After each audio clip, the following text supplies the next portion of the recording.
Surviving infidelity. My beloved wife cheated on me and my daughter isn't mine. How can I move forward as well as shake angry feelings? This is gonna be a long one. My wife and I were married for 21 years. I figured it was one of those miracle marriages because we barely argued, seemed to always be the best of friends, etc. Well, our 15-year-old daughter received a 23andMe thing for her birthday from a friend. And of course, it said we weren't related. She had me do a swab, as well as her mother and her 14-year-old brother. Only her brother and I seemed to be related. So, I did a paternity test afterwards and lo and behold, she wasn't my freaking child. My ex-wife cried and pleaded for me to hear her out, but I just went numb to her. It would be one thing to cheat, but to find out the light of my life isn't even too related to me, killed me. Don't get me wrong, I love my daughter with all of my heart. She's still my daughter no matter what. But what's scaring me most is my seemingly vindictive desires. I've never been like this, and I know it's out of anger, but I want her to suffer so bad. The kids absolutely hate her. Which on one end helps that desire, but I know that deep down, she is still their mother and I don't really want them to hate her. Her parents and siblings all are mortified at her. Her sister hasn't spoken to her in a couple months. We all grew up together, so it hit hard for everyone. Again, this makes me feel great, which in turn scares me, because I don't actually want her life to go into shambles. But I can't help feel euphoric when I learn something in her life is falling apart. Both children are living with me, as they don't view their mother in a favorable light at all right now. I'm thinking about having the talk about them going to talk to her, because as of now, they refuse. The part that breaks my heart the most is that my daughter seems to be overcompensating her roles of a daughter. She makes sure to tell me how much she loves me, and is in essence, being the perfect daughter. But I can tell it's because she knows that she isn't biologically mine, but she desperately wants me to know how much she values me.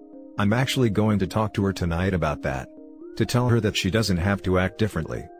I just really want to know how to shake the sadness and angry, vindictive feelings. I want to move forward as well as help my children move forward, so they can worry about school and being teens. Please, any advice will help. Now for the top advice. This situation is way above Reddit's pay grade. You and the children need therapy. ASAP. Having said that, let me offer a few pointers from my own experience. Kids don't care about biology. Your daughter will always see you as her father. I love my 2 stepdaughters as much as my 2 biological daughters. Full stop. But she might be worried about you leaving, as I'm sure she's picking up on the anger you have towards her mother. She might be wishing she could never see her mother again, and then making the jump to assuming you are having similar thoughts, and now could act on them as she isn't your daughter. You absolutely need to reassure her that you are in the dad/daughter relationship with her for the long haul. You need to channel that anger to something productive, or at least not needlessly destructive. Needful destruction could be finally demolishing that old garden wall that's been sitting there for 10 years. Assuming you are in the States, my understanding is that 14 is the age at which most courts will start to take the child's opinion under consideration. You should be consulting with your lawyer, you have one, right? About how you should be handling the children with regards to seeing their mother. In my opinion, you should be assuring the children that if they want to see their mother, that you will understand and not hold it against them. As you shouldn't. Stay strong, and channel that anger into something productive. Get therapy. Talk to other infidelity survivors. Don't drink to excess. Start working out if you don't already. Do stuff with the kids. A day at a time. That's how the hurt and anger go away. You just have to distract yourself until enough time has passed. Good luck. Having found out my dad isn't my biological dad, I cannot stress this enough. Get therapy for you and the children. It really messes with your head. It sounds as though you are a loving and wonderful father. I don't necessarily think that anger is harmful as long as it doesn't push you to bad decisions. You should be angry. And that anger will get you through the early part. It will be replaced soon enough. And your children should be angry at her as well. They have grown up with a liar. They may or may not come to not hate her. My mother's infidelity in my teens has remained with me for 40 years now. I have no use for her and she can die alone when time comes. Sorry you have joined us in this club, but there are good and helpful people here. You're still carrying the water for your wife, stop that. Let the kids decide by themselves if/when they want to talk to their mother, it's their relationship. Please don't force your teenage kids to interact with their mother. As a child whose father forced him to see his mother, I hated them both for it. I understood why, but it didn't change how I felt. Just like you Your kids need time to process this. Exactly, feeling hatred after something like this is expected and normal. If they eventually forgive her, that's fine, but it's also fine if they don't. This is a huge betrayal. Now for the next story. 11 years together, with 2 years of fidelity. So, where to begin? I was with my now ex-wife and mother of my children for 11 years. I was living blissfully unaware, thinking we had a healthy/happy relationship. Sure. At the 5-year mark of dating, she left me for a few months and started dating a guy from her work. But she came back and expressed her severe regret and swore nothing happened while we were together. We got engaged 6 months after that, and had our first son the next year. We finally were about to get married when a close friend of mine broke the news. My soon-to-be wife had been cheating on me with a few different guys for years. My close friend had a friend that worked in the same restaurant as my girlfriend, and said it was widely known that she was having an affair with 2 different people. Needless to say, I didn't believe a word. I confronted my fiancée and she denied everything, and our wedding went on as scheduled. My no longer close friend sent me a note apologizing for giving me the bad news, but standing by what was said. Fast forward another year and we welcome our second son, and life is good. 2 beautiful happy boys, career is going well, she is able to be a stay-at-home mother and all seems great. We get to a point where she expresses to me that she is feeling a bit run down from the day-to-day monotony, and makes plans to go country line dancing with her girlfriends once a week. I think it's a great idea, it gives her a recharge and gives me a night alone with my kiddos. This goes on for a year or so, and again I am still blissful. Then the shoe dropped. In December, she sends me a text message while I am at work that she is moving out. Obviously shocked and devastated, I ask for answers and explanation, but only receive, "I haven't been happy for a long time." By the time I get home, she has moved all of her things out. She had cleaned out our savings account and had been renting an apartment for the past several weeks. My world is destroyed and flipped upside down. I go from coming home to my loving family and children daily, to not knowing when I will see anyone. Just to compound things, within 5 days, she is openly dating a guy from the country bar she had been visiting with her friends. Fast forward 6 months, we have arranged joint custody, spousal support, and are communicating quite well for the sake of the boys. I bring up the rumors of her cheating before we were ever married, and she finally confirms it's true and so much more. She had only been truly faithful the first year or so we dated, and had been with a number of men the rest of our relationship. Whenever she was out with her friends from work after getting off, she was with different guys. Now I don't even know for sure that my kids are mine. While I don't want her back, the pain felt the same. How could I be so blind, so unaware? I tried to be a kind and supportive husband, but I must have done something to push her away.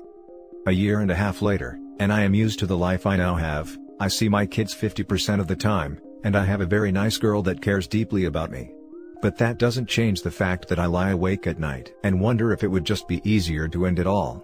I had the life I dreamed of and I lost it. I know people say it gets better, but that hasn't happened for me. Now for the top advice. Just don't marry that very nice girl. Definition of insanity is trying the same thing over again expecting different results. I explained to her that I will probably never marry again, but I fear she thinks my opinion will change over time. She really is kind and great, and deserves more than me. She will most definitely think your opinion will change. And a couple of other things evident here. I'm sorry you were the victim of such a vapid, malignant narcissist of a person, one who would be so Machiavellian as to trap a person in a marriage to depredate them of their emotions, their money and their support, while betraying them completely. It's not your fault. She's a broken person inside. She has a black hole inside her, telling her 24/7 that she's so freaking ugly and stupid and unattractive, that she needs male attention like it's as essential as air. She has no sense of self-worth outside that provided by men in her life. If I may take a guess, it would be due to a CPTSD episode inflicted on her by a male parental figure during childhood. You have essentially escaped from the maw of a cheater, a thief, and an abuser. Leave out her personal issues. The simple fact she was so flippant about traumatizing you repeatedly for 9 years, makes her an abuser. I personally view infidelity as psychological and emotional mistreatment. My viewpoint could be skewed due to my personal experiences, but it's unquestionably abusive to traumatize the person you supposedly love, to treat them as meal ticket, to not even have the respect to provide you the chance of moving on when they themselves moved on. Check your inbox. I've sent my recovery list. One of the activities and it will work for you, I promise. Please, self-harming ideation is never a good sign. Just think about your kids whenever it gets too hard for you. I'm really sorry for putting this pressure on you, for moralizing to a person who is so clearly human and suffering. I know I shouldn't put any more on your plate. But please, just anything but that. Don't take the blame, please. She is a toxic individual, destined to implode all of her relationships the same way throughout her life. She will keep burning all those bridges who aren't sycophantic enough for her, until she turns around one day and finds there's no one else left around her. So will it be for the pack of vultures her friend circle is? It's also physical mistreatment, as they may give STDs. Especially if they're serial cheaters, like my ex-wife and OP's wife. Indeed, my ex-wife gave me chlamydia due to her affair with AP.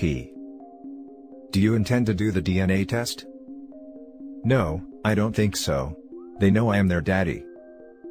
Are you concerned that later down the line they might do a 23andMe DNA test and find out? Seems like it could really blow up in everyone's face by not knowing.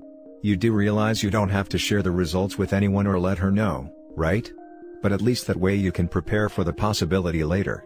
Even if they don't have your DNA, they are still your kids. I guess I see it exactly as you put it. Even if they don't have my DNA, they are my kids. Even if they do take a test later in life, and I turn out to not be their biological father, I don't see how me knowing that, and withholding the information makes it any better for anyone. Now for the last story. Please help. Possible cheating wife. This is my first post. I'm sorry for the length, but there are a ton of details. My heart and soul are in torment and I don't know where else to turn. Backstory: my wife and I, both late 30s early 40s, have been married for over a decade and we have several children of a wide age range. Our marriage has had its ups and downs through the years, but nothing major of note. Normally, we make about the same amount of money. Due to the pandemic, I'm currently bringing home roughly 3/4 of the household income. We work opposite hours with different days off, so we rarely have much time together. Our personalities and habits are different as well. I'm a homebody and she likes going out and doing things. Also, she was previously married before we started dating. Her ex was a habitual cheater, which according to her, led her to have an affair and subsequently move out of their house, and later divorce. We are both heterosexual and I have never had any reason to doubt her declared orientation. Lately, I've noticed several things in the last few weeks that lead me to believe that she's having an affair. She started going out late at night to visit one of her female friends, a single lesbian. Before leaving the house, she always takes long showers, 30 minutes or so. I've noticed that much of that shower time is due to the fact that she has started shaving her legs and other parts religiously. In all of our years together, she has never shaved anything during the winter. She rarely shaves her bikini area during any season. During the late nights when she isn't visiting her friend, she is talking for hours quietly to her on the phone in another room while wearing iPods. She has always had a passcode on her phone and used to leave it laying around or plugged into the charger unattended. Now, her phone is with her 24/7. I haven't seen it unattended since this strange behavior started. She even tucks it underneath her pillow while sleeping. She never goes to work without full makeup, even though she has to wear a mask. She very rarely wore makeup to work since the start of the pandemic. Her friend is a co-worker. During Valentine's weekend, according to her, had to stay the night at a hotel right by her work because they needed her to work the next day. She stayed away from home an additional night for the same reason. She didn't end up working another shift that next day. She came home the day after Valentine's Day. Also, we live less than 10 minutes from her job. I'm now the sole initiator of all kissing and intimate activity. The frequency of activities hasn't decreased, but the intensity has vanished. She's not into it as much as she always has been over the years. We had a talk the evening that she finally came home after being away for 2 days. I didn't accuse her of anything, but hinted around about how her behavior had changed dramatically in recent days. She immediately got on the defensive and started gaslighting me. Everything was, "I don't know what you're talking about," shifting immediately to "I'm delusional, and everything is my fault."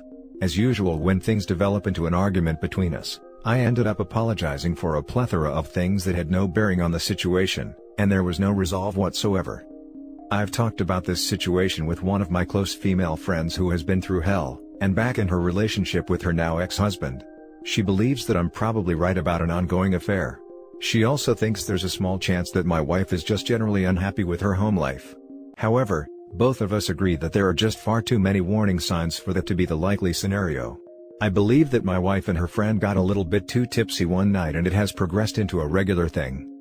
As it stands, I'm completely lost, confused, and heartbroken.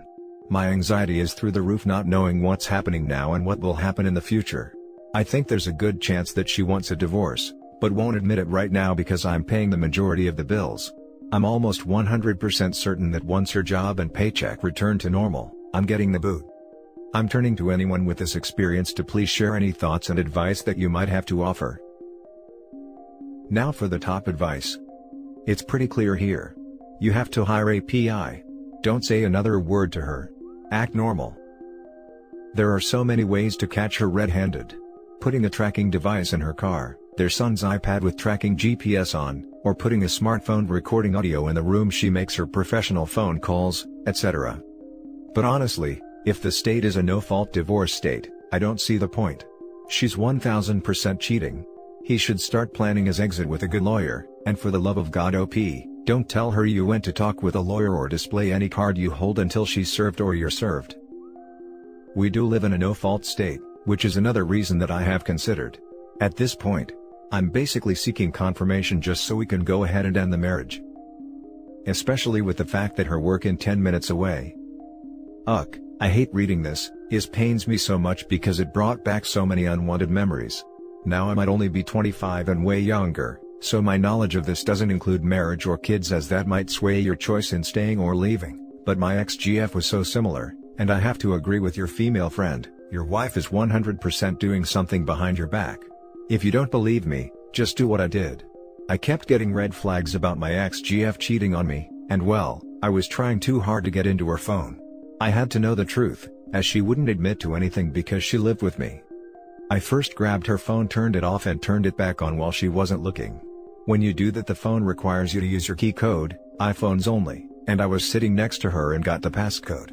I just waited for her to go to sleep, but she would always put her phone under her pillow, which was impossible to get. She was always very defensive about her phone. I couldn't get to it without her knowing. At this point, I had to know, and I just quickly grabbed her phone from her hand and ran to my car and drove off to look at it in peace. Now I know this is a violation of privacy, but with so many red flags and everything that was going on, I had to take the risk and it paid off.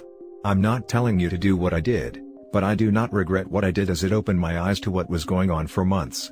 I gotta say, you have more red flags than me, so I'm just being honest with you and letting you know to be prepared for the worst. I'm so sorry to read this because when I found it, it crushed me to the core. The worst pain I have ever felt in my life literally was worse than my father passing away. I don't know why, but it just did. If you need anyone to talk to, message me because God knows you're probably going to go through something much worse than me. I'll pray for you and hope we are both wrong, but don't be naive either. Now your situation is different since I have no kids and we weren't married, and thinking about it, I might consider reconciliation, but that wasn't an option for me. Maybe someone with a more similar experience can come in and help you out. I do wish the best for you and hope it's something else. Good luck. I hate to hear that you've been through this as well. I wouldn't wish this on my worst enemy. I've thought about doing exactly what you did and it looks like that's what it'll end up happening. Thanks for the words of support. And that's it for this video, guys. If you have thoughts to share, leave a comment below. Don't forget to hit like and subscribe if you like this content. I'll catch you in the next one. Good day everyone.